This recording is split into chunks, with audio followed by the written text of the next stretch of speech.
আগামী ফেব্রুয়ারিতে রোজার পূর্বে যে নির্বাচন ইনশাআল্লাহ অনুষ্ঠিত হবে, সেই নির্বাচনে জনগণ যাদের কর্মসূচি সমর্থন করে, যাদের বক্তব্যে আস্থা রেখে তাদেরকে বাছাই করে নেবে, আমরা তাদেরকে অভিনন্দন জানানোর জন্য এখন থেকে প্রস্তুতি নিচ্ছি।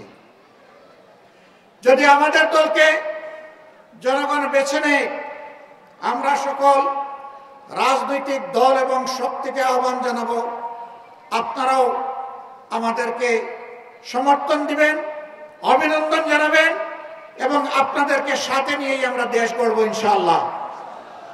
কেউ কেউ ইতিমধ্যে বলেছেন তারা ফ্যাসিবাদ বিরোধী সকল দলকে সাথে নিয়ে যদি তারা নির্বাচিত হন তাহলে সরকার গড়বেন ইল্লা জামাতে ইসলামী, জামাতে ইসলামী ছাড়া। আমরা তাদেরকে বিনয়ের সাথে বলবো, জনগণ যদি মহান আল্লাহর ইচ্ছায় আমাদেরকে নির্বাচিত করে, ইনশাআল্লাহ আমরা আপনাদেরকেও বাদ দিব না, সবাইকে সাথে নিয়ে আমরা দেশ গড়ব ইনশাআল্লাহ। আমরা বিভক্ত জাতি আর দেখতে চাই না। জাতিকে যারা বিভক্ত করে তারা জাতির দুশ্মন। আমরা ওই দুশ্মনের রাজনীতির চাষ আর বাংলাদেশে হতে দিব না। কিছু লোক প্রপাগান্ডা ছড়ায়, জামাতে ইসলামী তো কোনোদিন সরকার চালায় নাই। এখন এই সংকটময় মুহূর্তে যদি জনগণ জামাতকে ভোট দিয়ে সরকার গঠনের সুযোগ দেয়, তাহলে তাদের তো অভিজ্ঞতা নাই, তারা দেশ চালাবে কেমনে? হ্যাঁ, আমরা স্বীকার করি আমাদের অভিজ্ঞতা নাই। কোন অভিজ্ঞতা নাই জানেন? জনগণের সম্পদ চুরি করার অভিজ্ঞতা আমাদের নেই। দলীয় কর্মীদেরকে দিয়ে চাঁদাবাজি করার অভিজ্ঞতা আমাদের নেই। শিক্ষা প্রতিষ্ঠানগুলোতে গণরুম কায়েম করে টর্চার সেল গঠনের অভিজ্ঞতা আমাদের নেই। সর্বপর্যায়ে মাথা থেকে পায়ের পাতা দুর্নীতি করার অভিজ্ঞতা আমাদের নেই।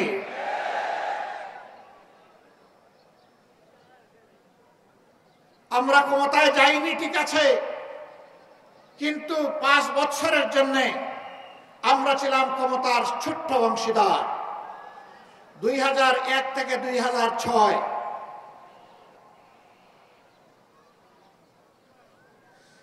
সেই সময় সরকারের স্টিয়ারিং যাদের হাতে ছিল তারা দেশকে সুশাসন দিতে ব্যর্থ হয়েছিলেন।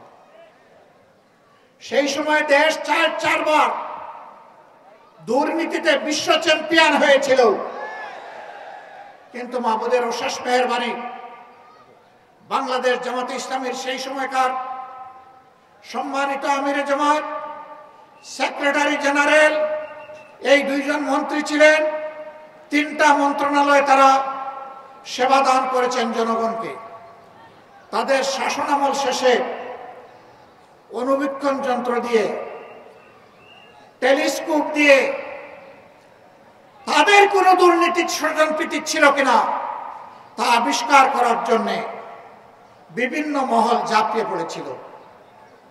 আলহামদুলিল্লাহ, দুর্নীতির একটা সর্ষে দানাও তারা আবিষ্কার করতে পারে নাই। এই 2 মন্ত্রীর 4টা হাতের 20টা আঙ্গুল আল্লাহ তাআলা সম্পূর্ণভাবে পরিচ্ছন্ন রেখেছিলেন।